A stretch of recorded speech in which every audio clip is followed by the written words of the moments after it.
Corona সংক্রমণ আবারও বাড়ার আশঙ্কা বিশেষজ্ঞদের। ভারতের ভ্যারিয়েন্ট ও ঈদে অবাধ চলাচলে বিরূপ প্রভাব।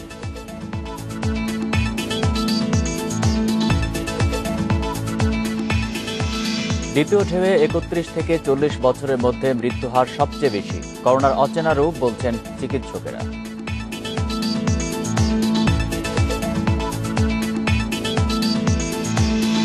ঈদে রাজধানী ছেড়ে বাড়ি ফিরতে বেপরোয়া মানুষ। মহাসড়কে যানজট, শিমুলিয়া আটকা অর্ধ শতাধিক অ্যাম্বুলেন্স।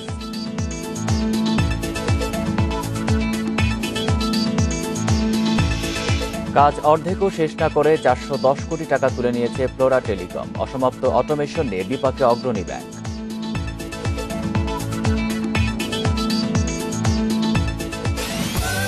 স্বাগত ইন্ডিপেন্ডেন্ট সংবাদে। আপনাদের সাথে আছি আমি আলী আশরাফ। শুনছিলেন শিরোনাম, জানাবো পুরো খবর। করোনা সংক্রমণ আবারও বাড়ার আশঙ্কা করছেন বিশেষজ্ঞরা। বলছেন, একদিকে দেশে ঢুকেছে ভারতের ভ্যারিয়েন্ট, অন্যদিকে ঈদে বেসামাল ছুটছে মানুষ। ১৪ দিন পর পাওয়া যাবে এর কুফল। প্রত্যেকের নিজস্ব সচেতনতার কোনো বিকল্প নেই বলে মত তাদের। রোববার পর্যন্ত দেশে করোনা শনাক্ত হয়েছে ৮.৫ লাখ মানুষের। মৃত্যু হয়েছে ১১,৯৩৪ জনের। তবে কয়েকদিন ধরে সংক্রমণ ও মৃত্যু কিছুটা কমেছে। কিন্তু ঈদকে সামনে রেখে বেড়েছে জনসমাগম। আন্তজেলা বাস, লঞ্চ ও ট্রেন বন্ধ থাকলেও মানুষ বাড়ি যাচ্ছে গাদাগাদি করে। মার্কেটে উপচে পড়া ভিড়, এ নিয়ে উদ্বিগ্ন বিশেষজ্ঞরা। আমাদের পার্শ্ববর্তী দেশ ভারতেও যেটা হলো, তারা শুধু করোনাকে তাচ্ছিল্যই বলবো করেছে বা উপেক্ষা করেছে এবং সামাজিক দূরত্ব মানেনি। বিভিন্ন রকম বড় বড় ধর্মীয় এবং সামাজিক প্রোগ্রামে তারা অংশগ্রহণ করেছে। নির্বাচনে তারা ব্যাপকভাবে অংশগ্রহণ করেছে এবং তার ফলাফল তারা হাতে নাতে পেয়েছে। এবং একই ঘটনা আমাদের দেশে যে হবে না এটা কিন্তু বলা যাচ্ছে না। ঈদের সময় সামাজিক মেলামেশা এবং যাতায়াত, শপিং এসব বাড়িয়ে দিয়ে যেভাবে আক্রান্ত হবেন, তার ইফেক্ট কিন্তু 2 সপ্তাহ পরে গিয়ে আপনারা বুঝতে পারবেন। করোনার ভারতীয় ধরন ছড়িয়ে পড়লে মোকাবেলা করা কঠিন হবে বলে আশঙ্কা বিশেষজ্ঞদের। সবাইকে স্বাস্থ্যবিধি মেনে চলার পরামর্শ। ইন্ডিয়া এবং নেপালে যে অবস্থা হয়েছে, আমি তো যদি আমরা এইগুলো প্রিকশনগুলো না নেই তাহলে ভয়াবহতা আমি তো ধরেই নিব যে এরকম হতেই পারে। সুতরাং আমাকে যেটা আমার সামনে যে এক্সাম্পল আছে, আমাকে সেটা ধরেই আমাদের সেফটি মেজারগুলো নিতে হবে। আমি তো ওয়েট এন্ড সি করবো না, যে ওয়েট করে দেখি আমাদের কি হয়। তার কি কোনো অবকাশ আছে? ঈদে বাড়ি যাওয়ার ক্ষেত্রেও অনুরোধ করব, এবার ঈদে বাড়ি না গিয়ে যার যার জায়গায় অবস্থান করুন। আপনি এই সংক্রমণ আপনার একার হলে পরিবারের সবার হওয়ার সম্ভাবনা 400 গুণ কিন্তু এই নতুন ভেরিয়েন্ট যেটা এসেছে ভারতের, 1 জন থেকে 400 জন আক্রান্ত হতে পারে। সুতরাং সতর্ক থাকুন। করোনা সংক্রমণ যাতে ছড়িয়ে না পড়ে সেজন্য কার্যকর লকডাউনের মেয়াদ আরও বাড়ানোর পরামর্শ দিয়েছেন বিশেষজ্ঞরা। Buddhadeb Kundu, independent News, Dhaka. করোনার দ্বিতীয় ঢেউয়ে সবচেয়ে বেশি মারা গেছেন তরুণরা। ৩১ থেকে ৪০ বছরের মধ্যে মৃত্যুহার সবচেয়ে বেশি। বয়স্ক বা রোগ নেই এমন ব্যক্তিদের মৃত্যুহার এবার দ্বিগুণ হয়েছে, আর নারীদের মৃত্যু বেড়েছে 7 ভাগ। বিষয়গুলোকে নতুন ধরনের করোনার অচেনা রূপ বলছেন চিকিৎসকেরা। মহাখালীর ডিএনসিসি কোভিড হাসপাতাল, জরুরি বিভাগের সামনে প্রস্তুত অ্যাম্বুলেন্স, পাশেই রোগীর অপেক্ষায় স্বজনেরা। কিছুক্ষণ পর ট্রলির চাকায় ভর করে এলেন সাহারা মৃধা। তবে সুস্থ হয়ে নয়, করোনার কাছে হার মেনেই ফিরতে হলো তাকে। আইসিইউতে করোনার সঙ্গে লড়াই করেছেন 7 দিন। তার মতো এভাবেই করোনার কাছে এ পর্যন্ত হেরে গেছেন প্রায় 12,000 মানুষ।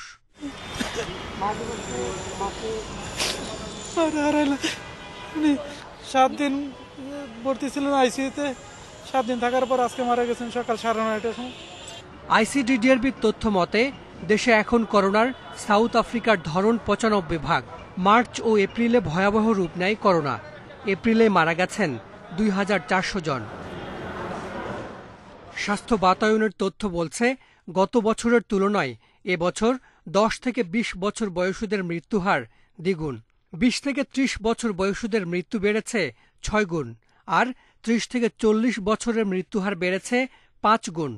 গত বছর সর্বোচ্চ মৃত্যু ছিল 60 বছরের বেশি বয়সীদের, আর এবার তা 20 থেকে 40-এর মধ্যে। অর্থাৎ আগের বছরের তুলনায় বয়স্কদের মৃত্যুহার কমেছে, মৃত্যু বেড়েছে তরুণদের। কর্মক্ষম বয়সের মানুষরাই 20 থেকে 40 বছরের মানুষরা কাজ করে এবং বাইরে যায়।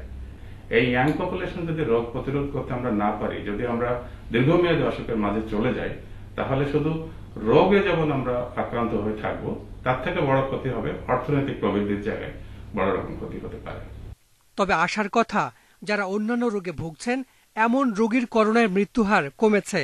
গত বছর 82 ভাগ থেকে এবছর তা কমে হয়েছে 64 ভাগ। শুধু কোভিড নয়, অন্যান্য রোগগুলো যেগুলো বিশেষ করে দীর্ঘমেয়াদী রোগ, সেই ব্যাপারে আমাদেরকে অত্যন্ত যেটা বলে সমন্বিত প্রচেষ্টা এখনই নিতে হবে, নাহলে কিন্তু আমরা দীর্ঘমেয়াদী আবার অন্যান্য সংক্রামক ব্যাধির সমস্যায় ভুগব। করোনার নতুন ধরনে নারীদের মৃত্যু বেড়েছে। গত বছর মৃত্যুহার 25 ভাগ থাকলেও এবার তা 32 ভাগ। মৃত্যু বেড়েছে 7 ভাগ। হাসপাতালের নানা সংকটে এবার বাড়িতে মৃত্যুও দ্বিগুণ হয়েছে। Hasan Misbah, independent News, Dhaka. করোনার সংক্রমণ রোধে ঈদে রাজধানীর বাইরে যাওয়া ঠেকাতে তৎপর হয়েছে পুলিশ। যাত্রীবাহী অটোরিকশা, প্রাইভেট কার ও মাইক্রোবাস বের হতে দেওয়া হচ্ছে না, কারণ যৌক্তিক না হলে ঘুরিয়ে দেওয়া হচ্ছে চেকপোস্ট থেকে, করা হচ্ছে মামলাও। তবে নিয়ন্ত্রণ করা যাচ্ছে না হেঁটে বিভিন্ন গন্তব্যে যাওয়া মানুষকে। রাজধানীর গাবতলী বাস টার্মিনাল, সামনের সড়কে ঈদে বাড়িমুখী মানুষের মিছিল, কোথাও কোথাও জটলা, উপেক্ষিত সামাজিক দূরত্ব। করোনা সংক্রমণ রোধে রাজধানী না ছাড়ার নির্দেশনা থাকলেও বাড়ি যাচ্ছেন তারা। দূরপাল্লার বাস বন্ধ থাকায় গন্তব্যে যেতে উঠছেন অটোরিকশা, প্রাইভেট কার ও মাইক্রোবাসে। বাড়তি ভাড়া গুনলেও বসছেন গাদাগাদি করে। উপেক্ষিত হচ্ছে সামাজিক দূরত্ব, থাকছে করোনা সংক্রমণের ঝুঁকি। যাবো তো একটু গাইবান্ধা, আমার মা অসুস্থ তো এই জন্য যাচ্ছি আর কি। ঈদও আছে, মা একাই থাকে গ্রামের বাড়িতে, এই জন্য যাচ্ছি। আমার শাশুড়ি একা, বয়স্ক মানুষ একা আছে, বাইরে টাইরে বের হই না, বাসায় থেকে সেফলি যাচ্ছি। তবে তৎপর পুলিশ। চেকপোস্টে এলেই এসব যানকে করা হচ্ছে জিজ্ঞাসাবাদ। জবাব সন্তোষজনক না হলে দেওয়া হচ্ছে মামলা, ঘুরিয়ে দেওয়া হচ্ছে রাজধানীর দিকে। এদিকে পুলিশকে ফাঁকি দিতে অনেকে হেঁটে চেকপোস্ট পার হয়ে আমিনবাজারে গিয়ে উঠছেন লোকাল বাস, প্রাইভেট কার বা মাইক্রোবাসে। স্বাস্থ্যবিধি না মেনে যাত্রীরা বসছেন পাশাপাশি। এই যে রিক্সা, বাসে, সিএনজি যাব, তাছাড়া তো আর অবস্থা নাই। বাড়িতে যাওয়া লাগবে, মিল বন্ধ করে দিয়েছে, কি করব। এসব যানবাহনে গন্তব্যে যেতে বাড়তি ভাড়া গুনতে হচ্ছে মানুষকে। বাড়তি ভাড়া চাওয়ায় হাতাহাতিও হয় যাত্রী ও চালকদের মধ্যে। 200 টাকার ভাড়া পাটুরিয়া, আমার বাড়ি আলি কইছি, আমার বাড়ি আলি 400 টাকা লাগবো। আমি এই দেশের স্থানীয়, ওই কোন জায়গার আমি জানি না, ওই আমার মারবা না। পেটের খিদে আইছি, বন্ধ করে দিয়ে দেবো। পুলিশ বলছে অটোরিকশা, প্রাইভেট কার ও মাইক্রোবাস চলাচল নিয়ন্ত্রণ করা গেলেও ঠেকানো যাচ্ছে না হেঁটে যাওয়া মানুষকে। জরুরি সেবা, শিল্প, কারখানা সাথে যারা জড়িত ওনাদেরকে শুধু যেতে দিচ্ছি। এই ছাড়া বাড়ি যাওয়ার উদ্দেশ্যে যারা প্রাইভেট মাইক্রোতে রওনা করছে ওনাদেরকে যেতে দিচ্ছি না, ওনাদেরকে মামলা দিচ্ছি, মামলা দিয়ে ওনাদেরকে আবার ঢাকার দিকে ফিরিয়ে দিচ্ছি। রাজধানী থেকে বের হওয়া আরেক পথ যাত্রাবাড়িতেও বেড়েছে পুলিশের তৎপরতা। আইনের আওতায় আনা হচ্ছে ঢাকা চট্টগ্রাম মহাসড়ক দিয়ে বিভিন্ন গন্তব্যমুখী যাত্রীবাহী প্রাইভেট কার, মাইক্রোবাসকে। Reshma Nandi, Independent News. ঢাকা টাঙ্গাইল মহাসড়কে সকাল থেকেই শুরু হয়েছে যানবাহনের দীর্ঘ সারি। এ নিয়ে জানাতে টাঙ্গাইল থেকে যোগ দিচ্ছেন সহকর্মী মামুনুর রহমান। মামুনুর, মহাসড়কে সকাল থেকে বাড়ি ফেরা মানুষের ভিড় কেমন দেখছেন, আর কি ধরনের যানবাহন চলছে রাস্তায়?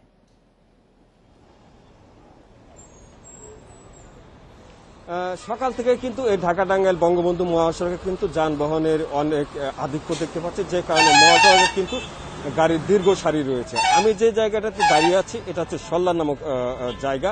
বঙ্গবন্ধু সেতু থেকে এই জায়গার দূরত্ব 7 কিলোমিটার, আর এর থেকে পিছনে আরো 5 কিলোমিটার দূর পর্যন্ত, অর্থাৎ মোট 12 কিলোমিটার এলাকা জুড়ে কিন্তু যানবাহনের দীর্ঘ সারি রয়েছে। আমি যদি দর্শকদেরকে দেখাই, গত 2-1 দিন যাবৎ যানবাহনের চাপ কিছুটা কম থাকলে গত রাত থেকে কিন্তু যানবাহনের চাপটা বেড়ে গেছে, যার প্রভাব কিন্তু এই মহাসড়কে পড়েছে। আর আজ ভোর রাত থেকে কিন্তু তার প্রভাবের কারণে মহাসড়কের বেশ কয়েকটি জায়গায় এই গাড়ির দীর্ঘ সারি বৃদ্ধি পেয়েছে। তো এই বিষয়ে কথা বলেছি বঙ্গবন্ধু সেতু পূর্ব থানার যিনি অফিসার ইনচার্জ আছেন, তিনি যেটা আমাদেরকে জানিয়েছেন যে গত রাত থেকে এই মহাসড়কে যানবাহনের চাপ বৃদ্ধি করতে থাকে। এখানে গণপরিবহন বন্ধ থাকলেও বাস, ট্রাক, সিএনজি চালিত অটোরিকশা, মোটরসাইকেল হাইয়েস্ট ব্যক্তিগত গাড়ি, অর্থাৎ ব্যক্তিগত গাড়ি কিন্তু বিপুল সংখ্যক দেখতে পাচ্ছি। এছাড়া বড় বড় যে ট্রাক রয়েছে সেই ট্রাকের আধিক্যের কারণে কিন্তু মহাসড়কে যানজট না হলেও গাড়ির দীর্ঘ সারি রয়েছে। প্রায় 12 কিলোমিটার এলাকা জুড়ে এইভাবে গাড়ির দীর্ঘ সারি রয়েছে। তো সেতু কর্তৃপক্ষ যেটা বলছে যে ধীরে ধীরে যানবাহন চলাচল করছে এবং পুলিশও আশা করছে আগামী 1 থেকে 1.5 ঘন্টার মাঝে গাড়ির যে দীর্ঘ সারি রয়েছে এটা অনেকটাই নিয়ন্ত্রণ হবে বলে পুলিশের পক্ষ থেকে আমাদেরকে বলা হয়েছে। তবে এই যেসব মানুষ উত্তরবঙ্গমুখী অর্থাৎ বঙ্গবন্ধু সেতু হয়ে পারাপার করছে তারা কিন্তু আজও জীবনের ঝুঁকি নিয়ে খোলা ট্রাকে ব্যক্তিগত গাড়িতে সব বিভিন্নভাবে তাদের গন্তব্যে পৌঁছানোর চেষ্টা করছে। এই হচ্ছে আমার কাছে টাঙ্গাইল থেকে মহাসড়কের সর্বশেষ পরিস্থিতি। টাঙ্গাইল থেকে জানাচ্ছিলেন সহকর্মী মামুনুর রহমান। এবার বাস চলাচলের বিষয়ে জানাতে পাবনা থেকে যোগ দিচ্ছেন সহকর্মী খাইরুল ইসলাম। খাইরুল, শহরে বাস চলাচলে স্বাস্থ্যবিধি মানা হচ্ছে কিনা, আর এক জেলার বাস অন্য জেলায় কি ঢুকছে? আসলে আমি কিন্তু এখন দাঁড়িয়ে আছি পাবনা বাস টার্মিনাল এলাকায়।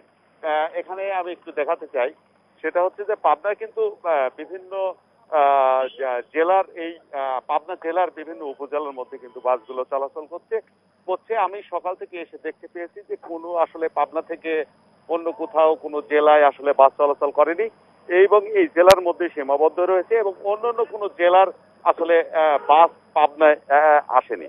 তবে আপনাকে বলে রাখছি, পাবনায় কিন্তু অর্ধেক যাত্রী পরিবহনের নির্দেশনা যেমন মানা হচ্ছে না, তেমনই কিন্তু ভাড়ার ক্ষেত্রেও 60% বেশি নেওয়া হচ্ছে। এ নিয়ে কিন্তু পরিবহন কর্তৃপক্ষের সঙ্গে কিন্তু যাত্রীদের দর কষাকষি করতে কিন্তু দেখা গেছে। আর এই জেলায় কিন্তু বিভিন্ন সড়কে গণপরিবহন অতিরিক্ত যাত্রী কিন্তু বহন করা হচ্ছে। যেমন ছোট যানবাহনে একাধিক যাত্রী একসঙ্গে বসে যাতায়াত করছে। যাত্রী পরিবহন শ্রমিক ও কাউন্টার কর্মীদের বেশিরভাগই কিন্তু মুখে মাস্ক আমরা কিন্তু দেখতে পাইনি। অন্যদিকে গাড়িতে জীবাণুনাশক স্প্রে করাও কিন্তু আমরা আমাদের চোখে কিন্তু পড়েনি। আবার যাত্রীরা স্বাস্থ্যবিধি মেনে চলার ব্যাপারেও কিন্তু রয়েছে ব্যাপক কিন্তু উদাসীন আমরা কিন্তু দেখতে পেয়েছি। আবার এ বিষয়ে কিন্তু আমরা জেলা প্রশাসনের পুলিশের পক্ষ থেকে জনসাধারণের মাঝে মাস্ক কিন্তু বিতরণ করতে বেশ কয়েকদিন আগে কিন্তু আমরা দেখেছি যে তারা মাস্ক বিতরণ করছে। এরপরেও স্বাস্থ্যবিধি না মানলে কিন্তু কঠোর অবস্থানে যাওয়ার কিন্তু ঘোষণা রয়েছে কিন্তু জেলা প্রশাসন থেকে পুলিশের কর্মকর্তাদের। অনেকেই দেখা যাচ্ছে যে মাইক্রোবাস বা প্রাইভেট কারে করেও বিভিন্ন জায়গায় যাচ্ছে, সেগুলোর ব্যাপারে কি প্রশাসন কোনো ব্যবস্থা নিচ্ছে সেখানে? আসলে আমাদের কিন্তু জেলা প্রশাসন এবং পুলিশের পক্ষ থেকে কিন্তু আমাদের বলা হয়েছে যে এভাবে যদি মাইক্রো বাসে করে ঢাকা অথবা অন্যান্য জেলায় যদি যাত্রী পারাপার করে তাহলে কিন্তু হচ্ছে যে এভাবে যদি মাইক্রো বাসে করে ঢাকা অথবা অন্যান্য জেলায় যদি যাত্রী পারাপার করে তাহলে কিন্তু ভ্রাম্যমাণ আদালত বসানোর কিন্তু ঘোষণা কিন্তু রয়েছে। আমরা কিন্তু এখানে এই বাস টার্মিনালে এসে সকালে কিন্তু দেখতে পেয়েছি যে ঢাকা থেকে এই পাবনায় কিন্তু বেশ কয়েকটি মাইক্রোবাসে কিন্তু যাত্রী নিয়ে এসেছেন এবং এখান থেকে কিন্তু বিভিন্ন জেলা কিন্তু আমরা এই মাইক্রোবাসগুলোকে কিন্তু চলাচল করতে দেখেছি। এই বিষয়ে কিন্তু প্রশাসনের পক্ষ থেকে তেমন কিন্তু অভিযান অথবা ভ্রাম্যমাণ আদালতের বিষয়ে কিন্তু আমরা কিন্তু আমাদের কাছে এখন পর্যন্ত কোনো খবর নেই। পাবনা থেকে জানাচ্ছিলেন সহকর্মী খায়রুল ইসলাম। মুলিয়াঘাটে ফেরি চলাচল বন্ধ থাকায় আটকা পড়ে রোগীবাহী অর্ধশতাধিক অ্যাম্বুলেন্স। এতে ঘাটে আটকা পড়ে অক্সিজেন শেষ হয় 5 বছরের এক শিশু মারা গেছে। ঘাটে আটকা পড়া অ্যাম্বুলেন্সে অনেক রোগী রয়েছেন মৃত্যু ঝুঁকিতে। মুন্সিগঞ্জের শিমুলিয়া ঘাটে যানবাহনের দীর্ঘ সারি, পারাপারের অপেক্ষায় অর্ধশতাধিক অ্যাম্বুলেন্স। এসব অ্যাম্বুলেন্সে রয়েছেন মুমূর্ষু রোগী, কারো গন্তব্য বরিশাল মেডিকেল, আবার কারো খুলনা মেডিকেল। ঘন্টার পর ঘন্টা ঘাটে আটকে শেষ হচ্ছে অ্যাম্বুলেন্সের অক্সিজেন। আর রোগীগুলো সব ক্রিটিক্যাল রোগী, সব অক্সিজেনের রোগী। যে অক্সিজেনগুলো আমাদের এখানে আছে, এই অক্সিজেনগুলো আমার মনে হয় আর 2-1 ঘন্টা চললে অক্সিজেন শেষ হয়ে যাবে। 10টা বাজে এই জায়গায় আসছি, 2000 অক্সিজেন নিয়ে আমি দরগুলো মধ্যে পৌঁছতে পারবো এই অনুমান নিয়ে আসছি। এখন আমার গাড়িতে অক্সিজেন আছে 800, আমি এই রোগীকে কেমনে নিয়ে মারা যাবো? আমার রোগী মারা যাইতেছে অলরেডি। যদি অক্সিজেনের কারণে যদি রোগী মারা যায় তাহলে ড্রাইভারটা কে নিবে? ঘাটে আটকা পড়ে অক্সিজেন শেষ হয়ে যাওয়ায় ইয়ামিন নামের এক শিশুর মৃত্যু হয়েছে। রোববার সন্ধ্যা পর্যন্ত ঘাটে আটকা পড়েছে 17টি মরদেহবাহী অ্যাম্বুলেন্স। আমাদের কাছে যে অক্সিজেন ছিল, অক্সিজেন শেষ আর বাচ্চার অবস্থা খুব ক্রিটিক্যাল। মনে করেন কতক্ষণ রাখার পরে 11:30 বাজে বাচ্চা এদিকে মনে করেন মারা গেছে। সকাল থেকে লাশ নিয়ে এখন পর্যন্ত 5-6 ঘন্টা এখানে দাঁড়িয়ে আছি। গাড়িটা লোকের বেলা নাকি অ্যাম্বুলেন্স উঠতে পারবে না, তাহলে তারা লোক ফিরাইতে পারে না, আমরা লাশ নিয়ে কেন লাশ পৌঁছাবো নাকি? ঘাট এলাকা পরিদর্শন করে উপজেলা নির্বাহী কর্মকর্তা হুমায়ুন কবির জানান, ফেরি ছাড়া সম্ভব নয়, পরামর্শ দেন রোগীদের ঢাকায় ফিরিয়ে নেয়ার। ঘাটে যাত্রী আছে, মানুষজন আছে, কমপক্ষে 5 থেকে 10,000 মতো যাত্রী আছে। তো একটা ফেরি লাগালে ওরাই উঠে যায়, অ্যাম্বুলেন্স কোথাও উঠতে দেয় না। জীবন সংশয় ঢাকা তারা হাসপাতালে যাবে, হাসপাতালে গিয়ে চিকিৎসা নিবে। ঢাকার ওয়ে তো আমরা খুলে দিয়েছি। যাত্রীদের চাপ বাড়ায় রোববার সকাল 10টা থেকে শিমুলিয়া বাংলাবাজার নরুটে অনির্দিষ্টকালের জন্য ফেরি চলাচল বন্ধ করে দেয় কর্তৃপক্ষ। Independent news desk.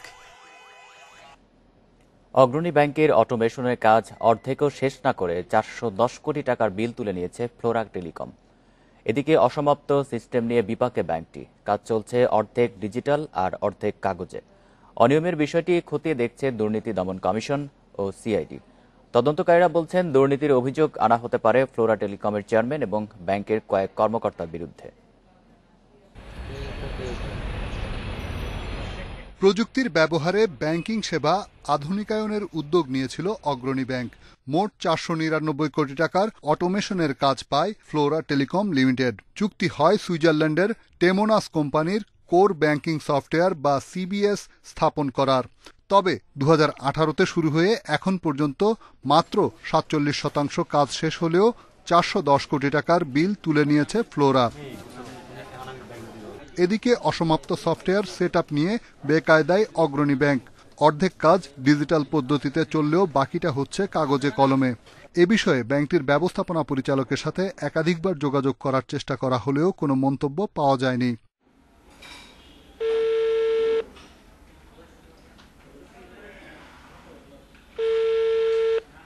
Swiss company টেমোনাসের কাছে অগ্রণী ব্যাংকের একটি চিঠি পাঠায় ফ্লোরা। তবে ব্যাংক কর্তৃপক্ষ বলছে, চিঠিটি তারা দেয়নি। এসব অনিয়ম ও জালিয়াতির অভিযোগে ফ্লোরা টেলিকমের বিরুদ্ধে মামলা হতে পারে বলছে সিআইডি। অত সময় নেবে, অত একটা কাজ এখন করোনা কাল বাসায় বসে অফিস করতেছে, এর কারণে দেরি হতে পারে। বিষয়টা কিন্তু দেরি হোক, সময় নেই, কিন্তু বিষয়টা মামলা হওয়ার মতো। মাত্র 47 ভাগ কাজ করে 82 ভাগ বিল কিভাবে ফ্লোরা টেলিকমকে দেয়া হয়েছে তা অনুসন্ধান করছে দুদক। দুর্নীতির সাথে ব্যাংক কর্মকর্তাদের সম্পৃক্ততাও খতিয়ে দেখা হচ্ছে। যদি এই ধরনের কোনো অগ্রণী ব্যাংকের অফিসিয়ালস থাকে, অনুসন্ধানে যদি বেরিয়ে আসে, অবশ্যই তাদেরকে ইমপ্লিকেট করা হবে এবং তাদেরকে আইনের আওতায় আনা হবে। তবে নর্মালি আমরা যেটা দেখি, ইন এ ব্যাংকিং কারাপশন অফিসিয়ালসরা ছাড়া এটা অসম্ভব ব্যাপার। এসব অভিযোগ নিয়ে জানতে ফ্লোরা টেলিকমের অফিসে গিয়ে পাওয়া যায়নি মোস্তফা রফিকুল ইসলামকে। এ বিষয়ে কথা বলেননি প্রতিষ্ঠানের আর কোনো কর্মকর্তা। রিশাদ হুদা, ইন্ডিপেন্ডেন্ট নিউজ, ঢাকা। চিকিৎসার জন্য খালেদা জিয়ার বিদেশ যাবার আবেদন নামঞ্জুর করেছে সরকার। সাজাপ্রাপ্ত আসামির বিদেশে চিকিৎসার সুযোগ নেই। আইন মন্ত্রণালয়ের এমন মতামতের পরিপ্রেক্ষিতে এই সিদ্ধান্ত নেওয়া হয়, জানিয়েছেন স্বরাষ্ট্রমন্ত্রী। খালেদা জিয়ার সাজা স্থগিতের শর্ত হিসেবে উল্লেখ ছিল তিনি দেশ ত্যাগ করতে পারবেন না। 401 ধারার অধীনে বিদেশ যেতে দেওয়ার কোনো সুযোগ নেই, জানিয়েছেন আইনমন্ত্রী। করোনা আক্রান্ত বিএনপি চেয়ারপারসন খালেদা জিয়ার উন্নত চিকিৎসার জন্য বিদেশে যাবার আবেদন নাকচ করে দিয়েছে সরকার। রোববার দুপুরে স্বরাষ্ট্র মন্ত্রণালয়ের সভাকক্ষে ব্রিফিংয়ে এ তথ্য দেন স্বরাষ্ট্রমন্ত্রী আসাদুজ্জামান খান। তিনি জানান, দণ্ডপ্রাপ্ত আসামি হওয়ায় বিএনপি চেয়ারপারসন খালেদা জিয়াকে বিদেশে যাওয়ার অনুমতি দেওয়ার কোনো বিধান আইনে নেই বলে মতামত দিয়েছে আইন মন্ত্রণালয়। আইন মন্ত্রণালয় থেকে তাদের যে মত আসছে, তারা স্পষ্টত জানিয়ে দিয়েছে যে 401 ধারায় সাজা স্থগিত করে যেই সুবিধাটি দেওয়া হয়েছে, এটা দ্বিতীয়বার মানে আবার তাকে সাজা মওকুফ করে তাকে বিদেশে পাঠানোর মানে এই কোনো অবকাশ এই 401-এ দ্বিতীয়বার আর করার নেই। আমরা এখন আর তাদের আবেদনটা মঞ্জুর করতে পারছি না। এ বিষয়ে টেলিফোনে যোগাযোগ করা হলে আইনমন্ত্রী আনিসুল হক জানান, 401 ধারায় খালেদার সাজা স্থগিতের সুবিধা দেওয়া হয়েছে, তাই পুনরায় 401 ধারায় তাকে বিদেশে যাবার অনুমতি দেওয়ার কোনো সুযোগ নেই। যখন দেওয়া হয়েছিল সেটা মেনে নিয়েই উনি কিন্তু মুক্ত হয়েছে। তো সেই ক্ষেত্রে আবার নতুন করে সেই শর্ত শিথিল করা বা সেই শর্ত পরিবর্তন করা 401 ধারায় আইনি কোনো সুযোগ নাই। স্বরাষ্ট্রমন্ত্রী বলেন, মাননীয় প্রধানমন্ত্রী মানবিক দিক বিবেচনা করেই খালেদা জিয়াকে বাসায় থেকে চিকিৎসা গ্রহণের সুযোগ দিয়েছেন। এবারও চিকিৎসার বিষয়টি মানবিকভাবে দেখা হয় বলেই আইনগতভাবে বিদেশে যাবার অনুমতি দেওয়া যায় কিনা তা যাচাই করে দেখেছে সরকার। Hasib Mahmud Shah, Independent News, Dhaka. খালেদা জিয়ার উন্নত চিকিৎসার বিষয়ে সরকারের সিদ্ধান্তে ক্ষুব্ধ ও হতাশ বিএনপি। রাজনৈতিক প্রতিহিংসার কারণেই সরকার বিএনপি চেয়ারপারসনকে বিদেশে যাওয়ার অনুমতি দেয়নি বলে অভিযোগ মির্জা ফখরুলের। রোববার সন্ধ্যায় রাজধানীর বসুন্ধরা এলাকার সাংবাদিকদের একথা বলেন তিনি। হাসপাতালে চিকিৎসাধীন খালেদা জিয়াকে উন্নত চিকিৎসার জন্য বিদেশে যাওয়ার অনুমতি দেয়নি সরকার। এই ঘটনায় হতাশ বিএনপি। এভার কেয়ার হাসপাতালে দলীয় প্রধানকে দেখতে যান দলটির মহাসচিব। তিনি বলেন, বিদ্যমান আইনের ধারাতেই খালেদা জিয়াকে দেশের বাইরে যাওয়ার অনুমতি দেওয়ার সুযোগ ছিল। 3 বারের প্রধানমন্ত্রী খালেদা জিয়ার ক্ষেত্রে কোনো মানবিকতা সৌজন্যতা দেখায়নি সরকার।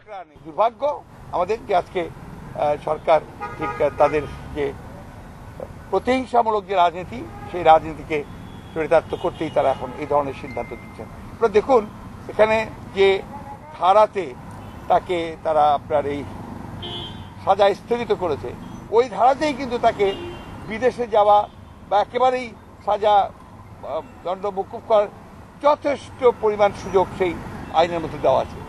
এভার কেয়ারের সিসিইউতে চিকিৎসাধীন দলের চেয়ারপারসন খালেদা জিয়ার শারীরিক অবস্থার উন্নতি হচ্ছে বলেও জানান বিএনপি মহাসচিব। 2 মিনিটের জন্য আমি দূর থেকেই দেখতে গিয়েছিলাম। আমি যেটা দেখলাম সেটা হচ্ছে যে উনি একটু আমার কাছে একটু বেটার মনে হলো। এবং আপনারা ইতিমধ্যেই জেনেছেন যে তার কিছু কিছু প্যারামিটার্স আপনার এখন বেটার, এবং তিনি এখন অক্সিজেন ছাড়াই রুম এয়ারে আপনার উনি শ্বাস প্রশ্বাস নিচ্ছেন এবং সেখানে তার খুব একটা অসুবিধা হচ্ছে না। সরকার খালেদা জিয়াকে চিরতরে রাজনীতি থেকে দূরে সরিয়ে দিতে চায় বলে মন্তব্য করেন মির্জা ফখরুল ইসলাম আলমগীর। কাজী শামীম হাসান, ইন্ডিপেন্ডেন্ট নিউজ, ঢাকা। রাজধানীর আব্দুল্লাহপুরে ছুরিকাঘাতে শাকিল নামের এক যুবক নিহত হয়েছেন। গত রাত 9টার দিকে এই ঘটনা ঘটে। পুলিশের দাবি, নিহত শাকিল কিশোর গ্যাংয়ের নেতা। তার নামে 2টি মামলা রয়েছে। নিহত যুবক ওই এলাকার ড্যান্সার শাকিল নামে পরিচিত। তিনি টিকটক ভিডিও বানাতেন। পুলিশ জানিয়েছে, আরেক কিশোর গ্যাংয়ের নেতা ভুইয়া সাব্বির গতরাতে শাকিল ও তার বান্ধবীকে ডেকে নিয়ে যান। পরে আইসি হাসপাতালের পেছনে গলিতে সাব্বির সহ 4-5 জন মিলে শাকিলকে ছুরিকাঘাত করেন। ঘটনার পরই তাকে ওই হাসপাতালে নেওয়া হয়। পরে রাত 10:30টার দিকে ঢাকা মেডিকেলে নেওয়া হলে শাকিলকে মৃত ঘোষণা করেন চিকিৎসক। কিশোর গ্যাং নিয়ে দ্বন্দ্বের জেরে এই হত্যাকাণ্ড বলে ধারণা পুলিশের।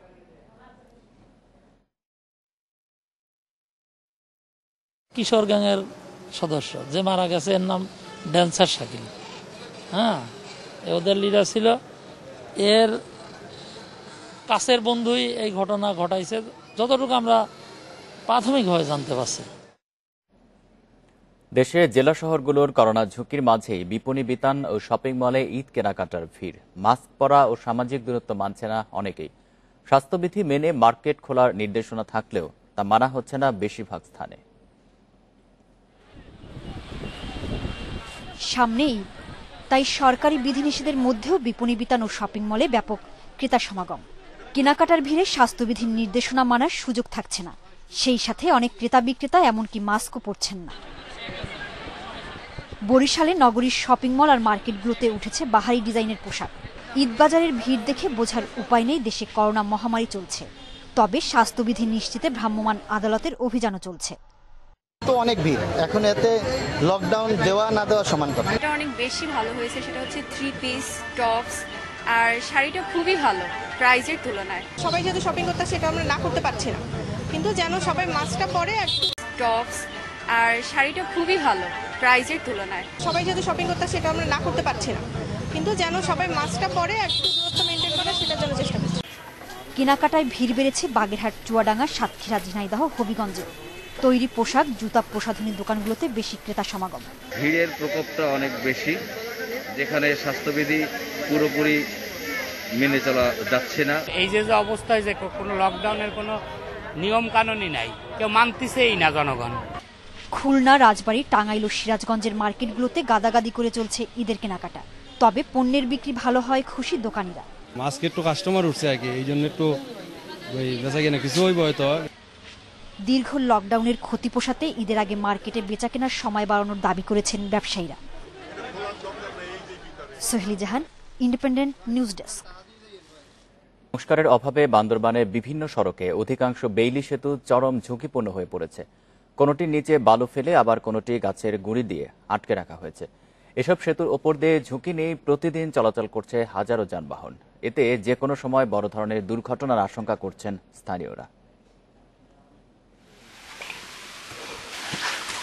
বান্দরবানের কয়েক উপজেলায় সংস্কার ও রক্ষণাবেক্ষণের অভাবে বেইলি সেতুগুলো দিন দিন ঝুঁকিপূর্ণ হয়ে উঠছে।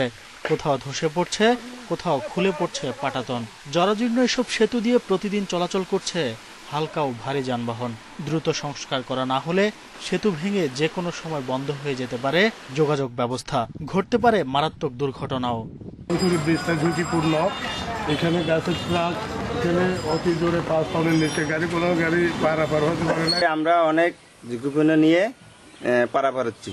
সার যখন যাচ্ছে এরকম নাড়াচাড়া করতেছে, সেক্ষেত্রে যদি অধিক অংশ যদি নষ্ট হয়ে যায়, তাহলে যে কোনো বাস গেলেও বাসও দুর্ঘটনায় কবলিত হতে পারে। হ্যাঁ, তখন যাত্রী প্রাণনাশের হতে পারে। 72টি ঝুঁকিপূর্ণ সেতুর মধ্যে 40টিকে অধিক ঝুঁকিপূর্ণ হিসেবে চিহ্নিত করেছে সড়ক ও জনপথ বিভাগ। বরাদ্দ পেলেই সংস্কারের কাজ হবে বলে জানায় সংস্থাটি। রিমেনিং বেলি ব্রিজগুলো আছে আমাদের, সেগুলিকে পরিবর্তে নতুন পাকা সেতু করার জন্য আমরা ইতিমধ্যে একটা প্রকল্প দাখিল করেছি।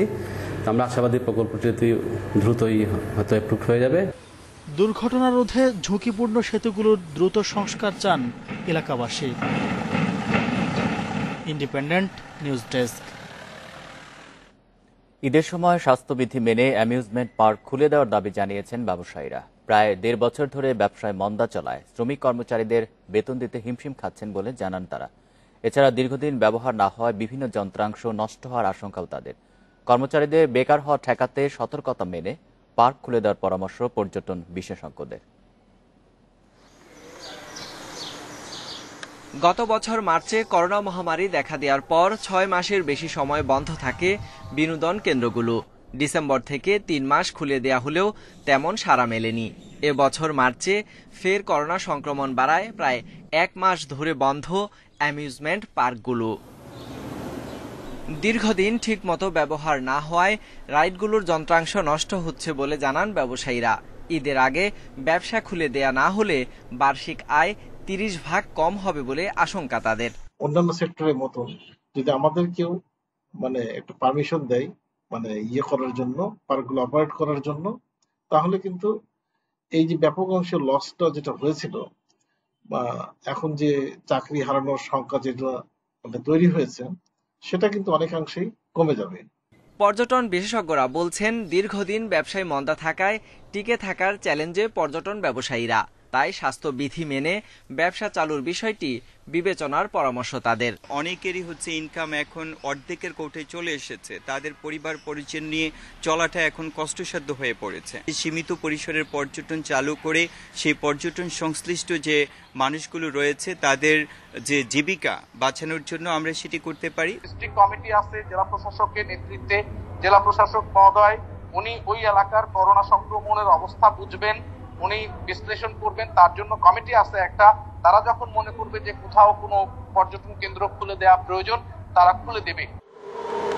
এছাড়াও বিনোদন কেন্দ্রগুলো যাতে স্থায়ীভাবে বন্ধ না হয় তার জন্য পরিচালনা ব্যয় কমানো এবং ঋণ সুবিধা নিশ্চিত করার দাবি ব্যবসায়ীদের।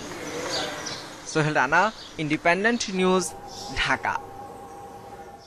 পটুয়াখালীর কুয়াকাটা সমুদ্র সৈকতে ভেসে এসেছে 10 ফুট দৈর্ঘ্যের একটি মৃত ডলফিন। রবিবার দুপুরে লেম্বুর বন সংলগ্ন সৈকতে মৃত ডলফিনটি দেখতে পায় স্থানীয় জেলেরা। পরে মৎস্য বিভাগকে বিষয়টি জানানো হয়। খবর পেয়ে মৎস্য বিভাগের কর্মকর্তারা সেখানে যান। ডলফিনটির শরীরের বিভিন্ন স্থানে আঘাতের চিহ্ন রয়েছে। ধারণা করা হচ্ছে জেলেদের জালের আঘাতে এটির মৃত্যু হয়েছে। তবে মৃত্যুর প্রকৃত কারণ জানতে কাজ করছে কর্তৃপক্ষ। ময়নাতদন্ত শেষে ডলফিনটি মাটি চাপা দেওয়া হবে বলে জানিয়েছে মৎস্য বিভাগ।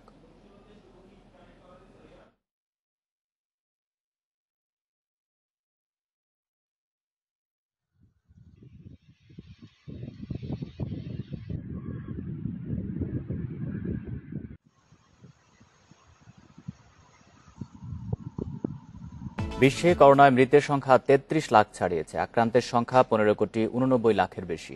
এক মাস পর বিশ্বে কমেছে একদিনে সংক্রমণ ও মৃত্যু। রোববার বিশ্বে করোনায় ৯,৯০০ জনের মৃত্যু হয়েছে। নতুন শনাক্ত ৬,৪২,০০০-এর বেশি। ৬ এপ্রিলের পর এই সংখ্যা সর্বনিম্ন।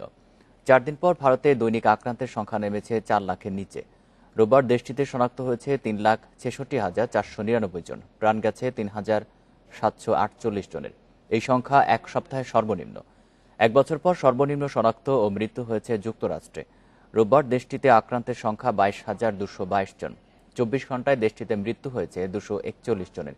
সংক্রমণ নিয়ন্ত্রণে আসায় অনেক দেশেই তুলে নেওয়া হচ্ছে কড়াকড়ি।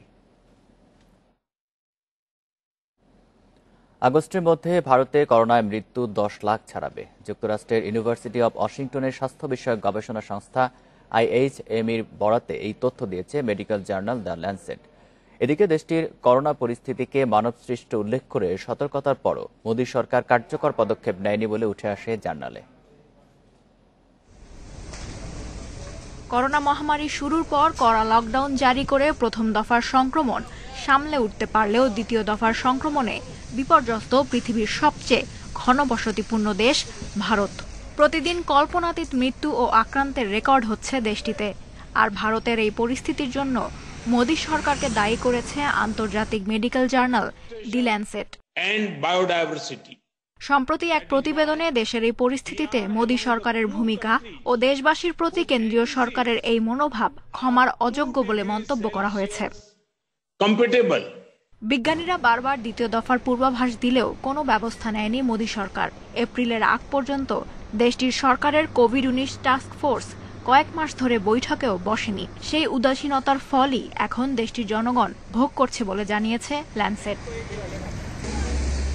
এছাড়াও করোনা পরিস্থিতিতে ৫ রাজ্যে বিধানসভা নির্বাচনে যেভাবে সামাজিক দূরত্ব বিধি লঙ্ঘন হয়েছে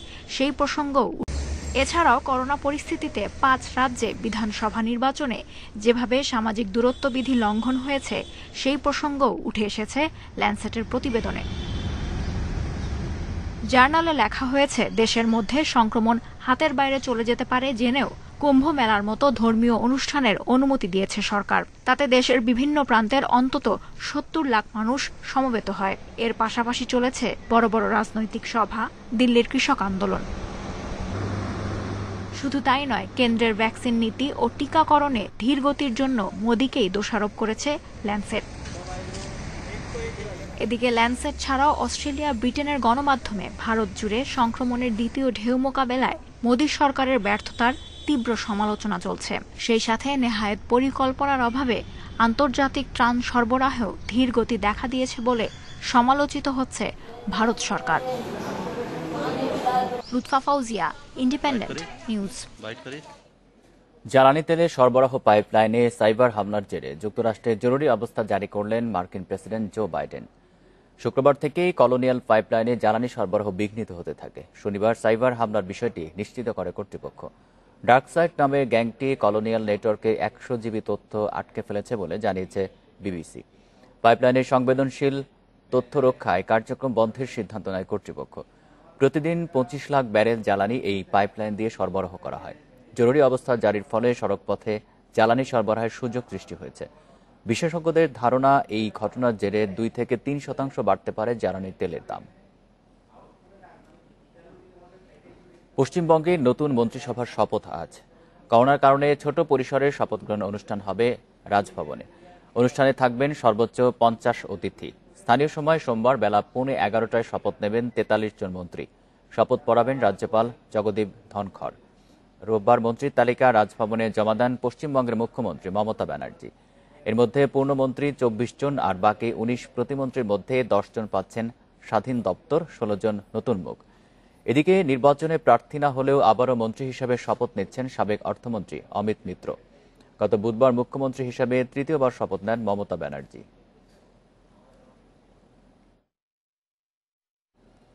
আফগানিস্তানে কাবুলে একটি স্কুলের কাছে একাধিক বোমা বিস্ফোরণে মৃতের সংখ্যা বেড়ে দাঁড়িয়েছে ৬০ জনে। আহত হয়েছেন ১৫০ শতাধিক, যাদের বেশিরভাগই শিক্ষার্থী। শনিবার রাজধানী পশ্চিমাঞ্চলীয় শিয়া জেলার সাইদ আল শাহাদা স্কুলের কাছে বোমা বিস্ফোরণ হয়। দেশটির স্বরাষ্ট্র মন্ত্রণালয়ের মুখপাত্র তারিক আরিয়ান হতাহতের সংখ্যা নিশ্চিত করেন। হামলার জন্য আফগান সরকার তালেবানকে দায়ী করলেও হামলার দায় অস্বীকার করেছে তারা। গত মাসে 11 সেপ্টেম্বরের মধ্যে আফগানিস্তান থেকে মার্কিন সেনা প্রত্যাহারের ঘোষণা দেয় ওয়াশিংটন। এরপর থেকে দেশটিতে হামলার ঘটনা বেড়েছে।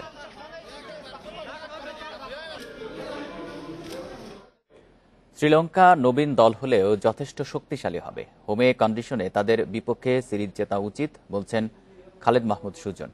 ফিল্ডিংয়ে উন্নতি আনতে ক্রিকেটারদের আরও সতর্ক হওয়ার তাগিদ টিম লিডারের। এদিকে লঙ্কানদের বিপক্ষে টেস্ট সিরিজে শুধু হেড কোচকে দায়ী করলে হবে না, দলের পরিকল্পনায়ও ভুল ছিল বলে মনে করেন সুজন। প্রাথমিক দলে থাকা ক্রিকেটাররা অনুশীলন করছে 1 মে থেকে। রবিবার অনুশীলনে এসেছে কিছুটা পূর্ণতা। কোয়ারেন্টিন জটিলতা কাটিয়ে এদিন যোগ দিয়েছেন মুশফিক, তাসকিনরা। তবে ছুটিতে থাকায় ছিলেন না তামিম ও শরীফুল। লঙ্কানদের বিপক্ষে জয়ের ধারায় ফেরার চ্যালেঞ্জ বাংলাদেশ দলের। তবে ফিল্ডিংয়ে উন্নতি আনার পাহাড় সম চ্যালেঞ্জ রায়ান কুকের। ম্যানেজমেন্টেরও চোখে পড়েছে ফিল্ডিং ঘাটতি। শ্রীলঙ্কা সিরিজে বাজে ফিল্ডিং হলে এবার চাকরি বাঁচানো কঠিন হয়ে যাবে কুকের। ফিল্ডিং তো প্রতিদিনই প্র্যাকটিসে হবে, এটাই স্বাভাবিক কথা। বাট প্র্যাকটিস যাই হোক না কেন, ইটস মোর, আমার মনে হয় যে ইটস মোর মেন্টাল, যে আমি কতটুকু নিজেকে অ্যাপ্লাই করছি বা অ্যাপ্রোচ করছি। ইটস অ্যাটিটিউডটা ইজ ভেরি ইম্পর্টেন্ট। ভবিষ্যৎ পরিকল্পনায় বাংলাদেশ সিরিজে নতুন খেলোয়াড় পাঠাচ্ছে এসএলসি। 4 সিনিয়র দিমুত করুণারত্নে, অ্যাঞ্জেলো ম্যাথুস, সুরাঙ্গা লাকমাল ও দীনেশ চান্দিমালকে বিশ্রাম দেওয়া হচ্ছে। এই সিরিজে অভিষেক হবে 2 আনকে ফাস্ট বোলারের। তবে লঙ্কানদের নিয়ে এসব ভাবার সময় নেই টাইগার ম্যানেজমেন্টের। নবীন হলেও শ্রীলঙ্কা আমার মনে হয় যথেষ্ট স্ট্রং দলই থাকবে। বাট অবশ্যই আমরা হোম কন্ডিশনে তো জিততে চাই, সিরিজ জিততে চাই অবশ্যই। এবং আমি সত্যি কথা বিশ্বাস করি যে আমাদের অ্যাবিলিটি আছে সিরিজ জিতার ওদের সাথে। আমরা যদিও হয়তোবা বেশ কিছু খেলা হেরে আমরা ব্যাকফুটে, বাট আমি মনে করি এই ফর্মেটে আমরা সবসময় দুর্দান্ত দল। লঙ্কানদের বিপক্ষে টেস্ট সিরিজে কোচ টিমের পরিকল্পনায় যথেষ্ট ঘাটতি ছিল। তবে অভিযোগের তীর সবচেয়ে বেশি ছিল ডোমিঙ্গোর দিকে। দেশে ফেরার পর তাকে নিয়ে চূড়ান্ত সিদ্ধান্ত নেওয়ার কথা ছিল। তবে এ যাত্রায় আরেকটা লাইফলাইন পেয়ে যাচ্ছেন ডোমিঙ্গো। আমরা ছোটখাটো ভুল করছি, হয়তোবা প্ল্যানিংয়েও ছোটখাটো ভুল হচ্ছে, আমি অস্বীকার করবো না সেটা। তো সেটা তো চিন্তা হবে। আর মানে আমার মনে হয় যে মোর কমিউনিকেটিভ হইতে হবে সত্যি কথা বলতে গেলে। তো আমি ওইসব দিয়ে দেখি না কতদিনও থাকবে বা কে কে বরখাস্ত করবে, এটা তো বোর্ডের ব্যাপার। ঈদের আগে সোমবার শেষ অনুশীলন। 18 মে করোনা টেস্ট দিয়ে টিম হোটেলে উঠবে বাংলাদেশ দল। Saiful Majumdar, Independent News. সেভিয়ার সঙ্গে 2-2 গোলে ড্র করে লা লিগায় শীর্ষে ওঠার সুযোগ হারালো রিয়াল মাদ্রিদ। সেই সাথে লস ব্লাঙ্কোদের শিরোপা জয়ও শঙ্কার মুখে পড়ল। সেভিয়ার বিপক্ষে 2 বার পিছিয়ে পড়ে ঘুরে দাঁড়ায় রিয়াল। প্রথমবার গোল হজমের পর অ্যাসেন্সিও গ্যালাক্টিকোদের সমতায় ফেরান। এরপর আবারও পিছিয়ে পড়ে যোগ করার সময়ে হ্যাজার্ডের নৈপুণ্যে হার এড়ায় জিদানের দল। 35 রাউন্ড শেষে শীর্ষে আতলেতিকো। তারা হোঁচট না খেলে রিয়াল বা বার্সার চ্যাম্পিয়ন হবার সুযোগ নেই। অন্যদিকে সেরিয়ার বড় দল ইউভেন্টাসের শেষ 4 জায়গা ধরে রাখা কঠিন হয়ে পড়েছে। পরবর্তী মৌসুমে তাদের চ্যাম্পিয়ন্স লিগে খেলাও অনিশ্চিত। এসি মিলানের কাছে 3-0 গোলে হেরে 5 নম্বর অবস্থানে রোনালদোর দল। এদিকে লিগ 1-এর জায়ান্ট দল পিএসজিও জয় পায়নি। রেনের সঙ্গে 1-1 গোলে ড্র করে লা পারিসিয়ানদের শিরোপা জয়ের স্বপ্ন ফিকে হয়ে গেছে।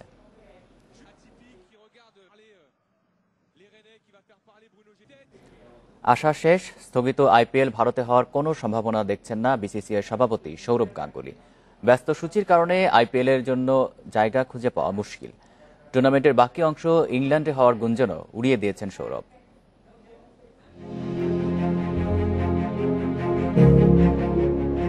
করোনার ভয়াবহ পরিস্থিতি বন্ধ করেছে ক্রিকেট উৎসব। মাঝপথে আইপিএল বন্ধ করতে বাধ্য হয়েছে বিসিসিআই। স্থগিত আসর পুনরায় চালুর চেষ্টা কি পাবে পূর্ণতা? নিজ দেশেই সেপ্টেম্বরে টুর্নামেন্টের বাকি অংশ আয়োজনের আশা দেখেছিল ভারতীয় ক্রিকেট বোর্ড। তবে সেটা যে সম্ভব নয় তা নিশ্চিত করেছেন সৌরভ গাঙ্গুলি। বোর্ড প্রধান তুলে এনেছেন সামনের ব্যস্ত সূচির কথা, যেখানে কঠোর কোয়ারেন্টিনে চিন্তা সবচেয়ে বেশি। তাছাড়া ভারতের করোনা সংকট কতদিনে কাটিয়ে ওঠা সম্ভব তা নিয়েও আছে সংশয়। সংযুক্ত আরব আমিরাত তো আছেই, এরই মধ্যে আইপিএল এর বাকি অংশ আয়োজনের প্রস্তাব দিয়েছে ইংলিশ কাউন্টির 4 ক্লাব। শ্রীলঙ্কাও আগ্রহ দেখিয়েছে। তাহলে কি এদের মধ্যে কোথাও সুবিধামতো আয়োজন সম্ভব? সৌরভ ততটা আশাবাদী নন ব্যস্ত সূচির কারণে। আইপিএল করতে অনেক কিছুই যে উল্টে পাল্টে নিতে হবে। তাছাড়া অন্য বোর্ডের সাথে আলাপে ফাঁকা উইন্ডো খুঁজে বের করাও যে কঠিন। এখন যে অবস্থা দাঁড়িয়েছে তাতে এই মৌসুমে হয়তো আর আলোর মুখ দেখছে না বিশ্বের সবচেয়ে দামি franchise league. Muhammad Nazim, independent news. সংবাদ শেষ করব, তার আগে শিরোনামগুলো জানিয়ে দেব আরও একবার। করোনা সংক্রমণ আবারও বাড়ার আশঙ্কা বিশেষজ্ঞদের। ভারতের ভ্যারিয়েন্ট ও ঈদে অবাধ চলাচলের বিরূপ প্রভাব।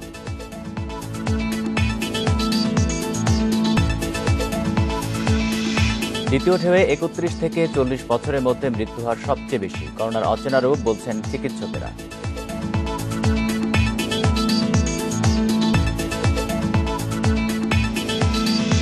ঈদের রাজধানী ছেড়ে বাড়ি ফিরতে বেপরোয়া মানুষ। মহাসড়কের যানজট, শিমুলিয়ায় যানবাহনের সারি।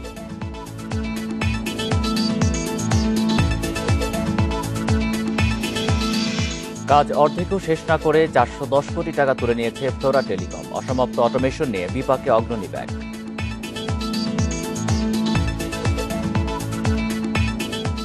এ ছিল এখনকার সংবাদে। ইন্ডিপেন্ডেন্ট টেলিভিশনের সব খবরের আরও বিস্তারিত জানতে চোখ রাখুন ফেসবুক, ইউটিউব এবং টুইটারে। ধন্যবাদ সবাইকে।